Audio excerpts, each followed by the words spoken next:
Good morning, Zach. Good morning, Kuya. Sus, careful.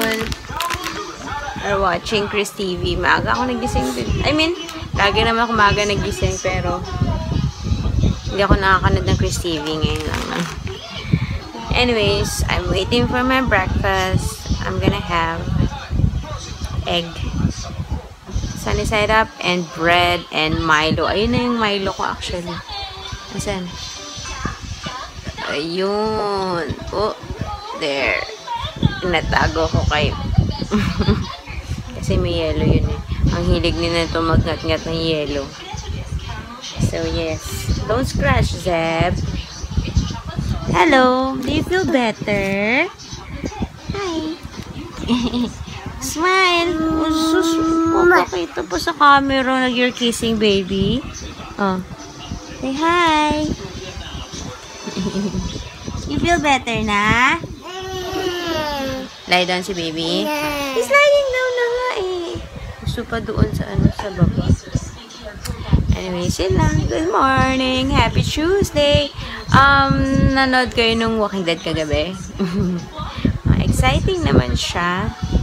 Pero, still a mystery kung buhay. Ay, sige, wag ko na sabihin. Maka-spoiler.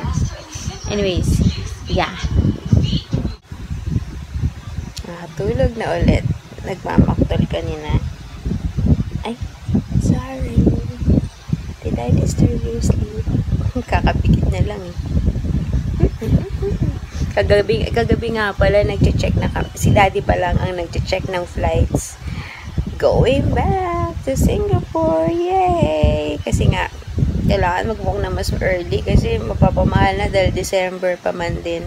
So, yun. Ako hindi ko pa na-check kasi gusto nila sila suggest ni daddy na time is 1:30 p.m. Wala lang. So, we'll see. And si Zeb, although up to 2 years old kasi free pa sila, tax lang yung babayaran. Pero this time around, bibila na rin si Zeb ng seat kasi mahirap. Ang likot na ni Zeb, tsaka malaki na siya eh. Hindi na siya komportable na nakakandog, lalo na kapag inaantok or matutulog. So, yeah. Sus ko, sana wag naman kaming mabiktima ng tanimbala or lagbala, no? Sasakay ko sila. No. Kasi diba yung mga target sila, minsan OFW, minsan mga matatanda. Pero meron din mga estudyante, iba-iba eh. So, ayun. Sa hand carry, may diaper bag ako. So, ang daming bulsa nun. Diyan na si Zebby. Hi, guys. Palpak na naman.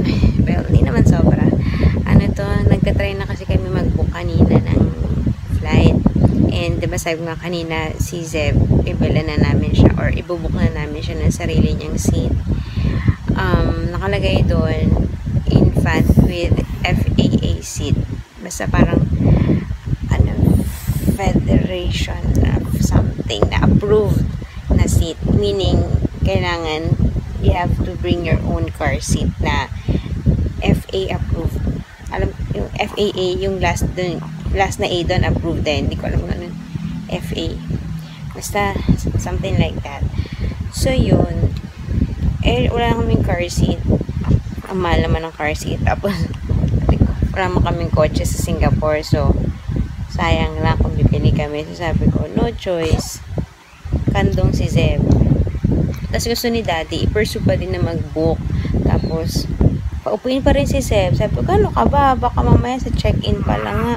Hahanapan na tayo ng car seat. Tapos, pag wala. Siyempre, hindi mo tayo iaalaw na paupuin si Zeb. Kasi usually naman dati, kapag nagbubook kami, or lumilipad kami, tas timing na wala kami katabi, minsan yun inuupo namin dun si Zeb. Parang yun yata yung point ni daddy. Although hindi naman tumatagal din si Zeb na nakaupo dun. Parang, yun yung point niya na pag walang nakaupo naman sa katabi namin, inuupo namin si Zeb dun. Mostly tayo. Nakatayo si Zeb. Tapos kapag kayong buckle your seatbelt, pinapakandong ng stewardess. So, malamang ganun yung pagagawa. Sabi ko, sayang naman, bibili mo yung seat.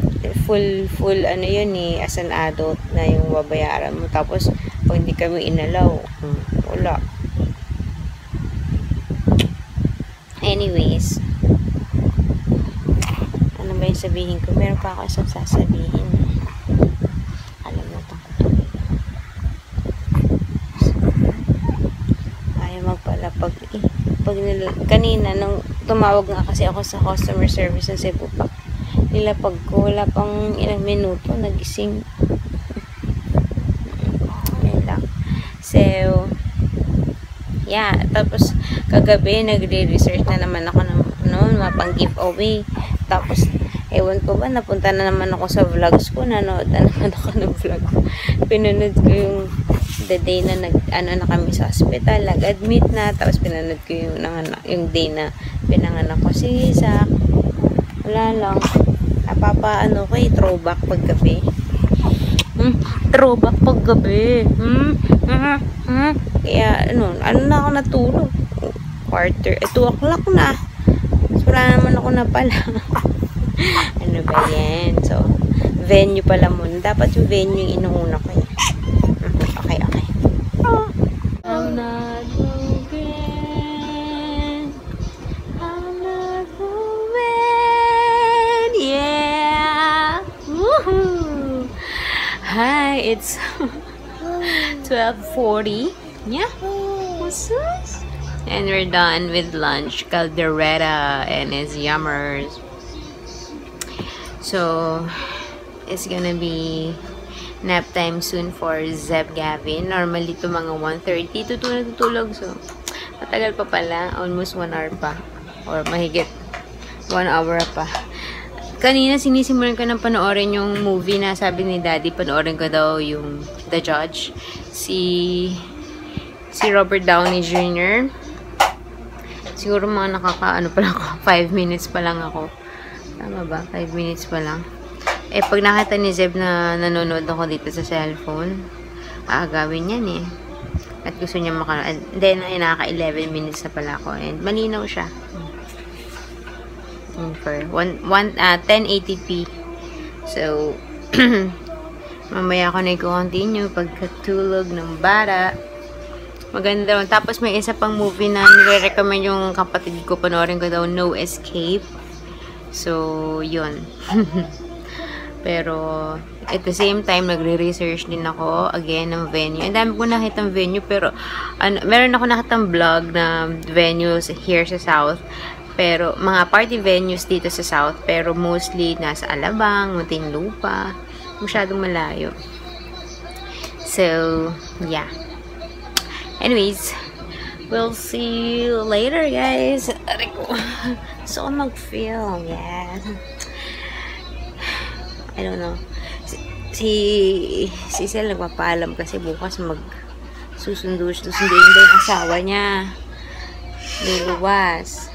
So, at gusto niya bumalik the next day. So, tingnan natin.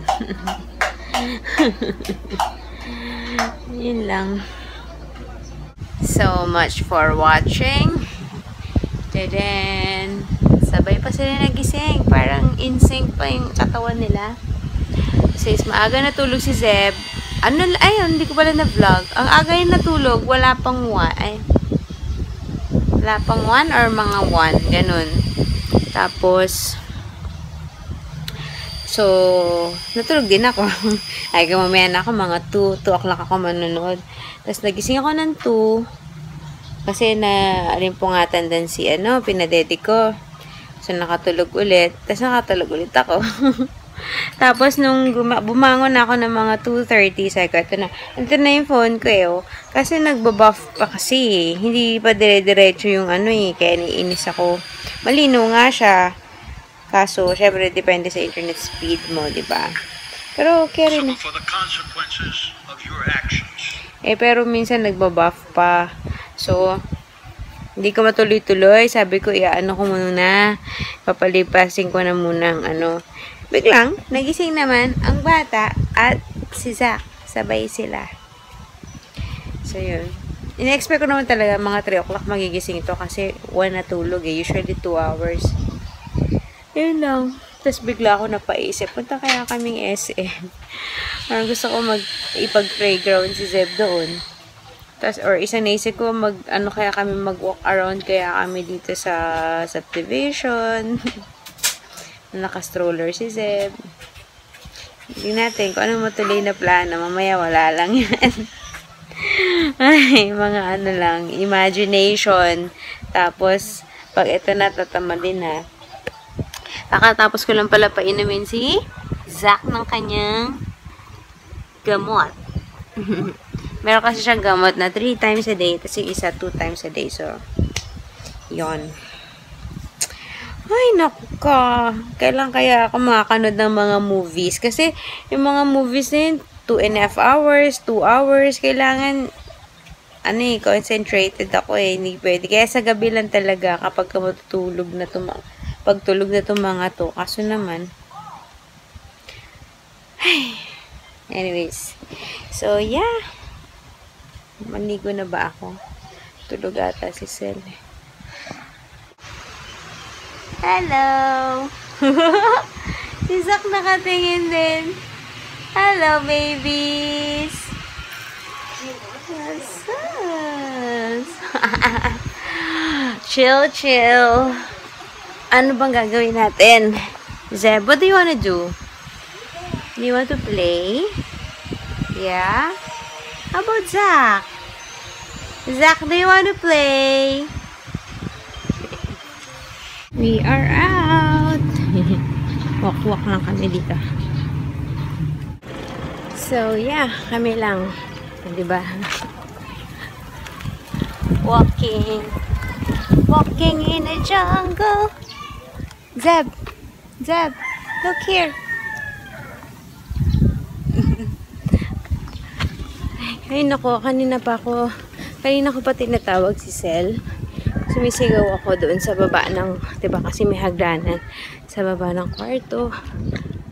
Tinatawagan ko sa cellphone. Ewan ko, tulog yata. Na-bad trip na ako, sabi ako na nga lang mag-isa. In fairness, ngayon na lang ulit ako nakaikot dito. Ang gaganda pala ng ibang mga bahay na. Ayan o. I love it. Nice. Hi, Zeb. Zeb, hello. Are you enjoying our walk? Ito talaga, automatic eh. May sakay sa carrier, tulog. It's ano pala, by the way, 4:30 kami lumabas ng bahay. So, yeah. In a while lang, babalik na kami. Eb, you like it?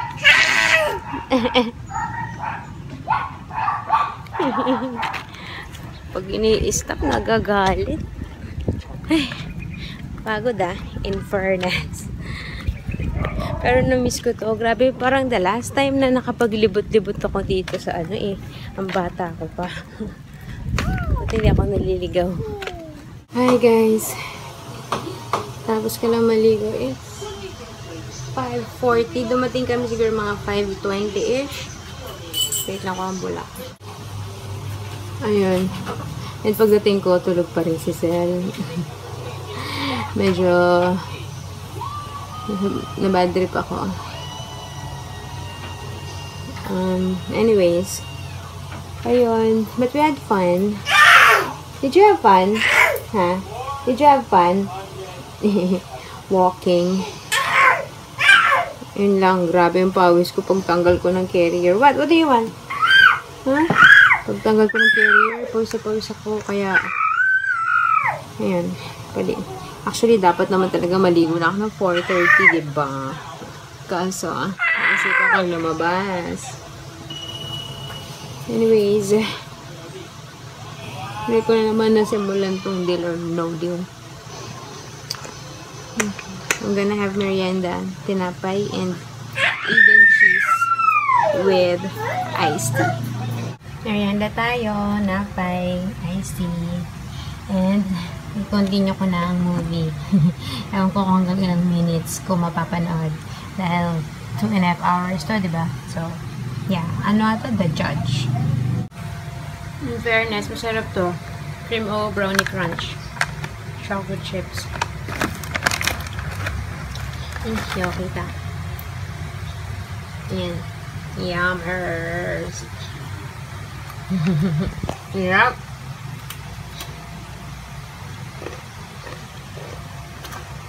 Nasang brownie talaga. Na crispy. Yes, wait lang. I'm just eating.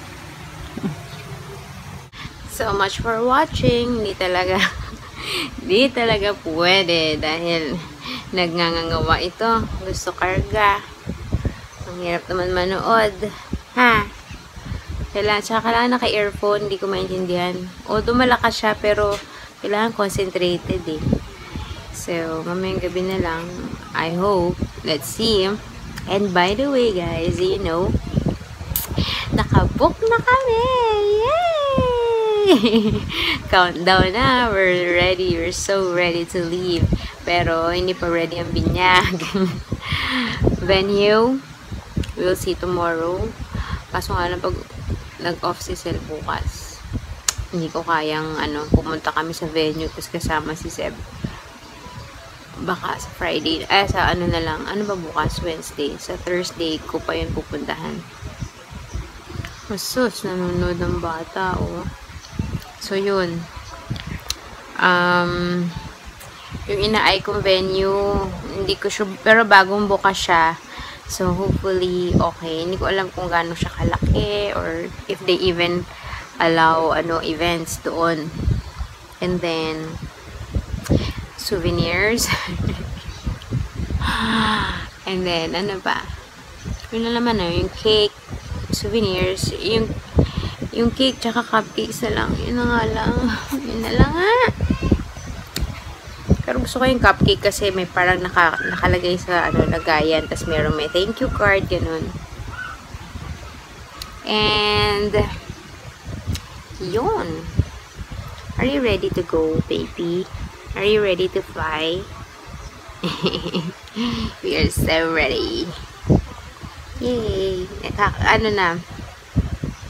Yun nga. So, yung nagsisit selection si Daddy nung usual namin pwesto, yung maluwag, yung you know, alam niyo yun. Basta yung walang chair sa harap. Hindi mag-push through yung yung reservation or yung booking kasi I think based din sa napanood ko kay Judy, hindi pwedeng magdalawang bata sa isang row. So, kaya ayaw mag-push through ng booking. So, ngayon, ang seat niya, maghiwalay kami. Nasa likod ko siya. Hindi pwede yung dalawang bata sa isang sa isang row for safety purposes. I don't know. Anong logic nun kung babagsak ang aeroplano? Huwag naman sana. Tuk, tuk, tuk. Talagang nag-knock ako sa buto ko. Ano to? Diba? Anong logic? Anyways. Yun lang. Why? Mainit ulo ni Zach. So, mag-good night na kami. Hola. Bakit, kuya? What's wrong with you? Huh? Ahem. Okay. So, yeah. Mag-good night na kami, guys. We'll see you tomorrow. Thanks for watching. Bye. Say bye-bye. Say bye. Oh, you don't want to say bye-bye? Yeah. Bye, guys.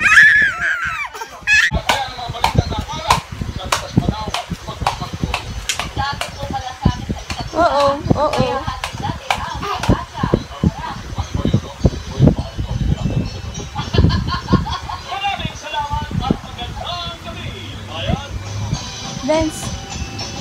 Dance.